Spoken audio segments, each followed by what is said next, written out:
Есбаев Абдулкасим Абдулаевич, я врач-пульмонолог.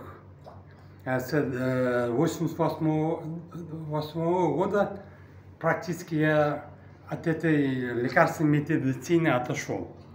Я в основном провожу дыхательный гимнастик. Сначала несколько лет работал в Новосибирске с Бутейко Константином Павловичем.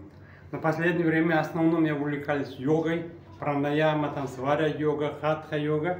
И этим дыхательным гимнастиком я обучаю людей, и люди, которые страдают бронхией, там, пневмонией, хронической формой, тяжелейшей формой, их можно с помощью этих методов можно вытащить, конечно, хорошо.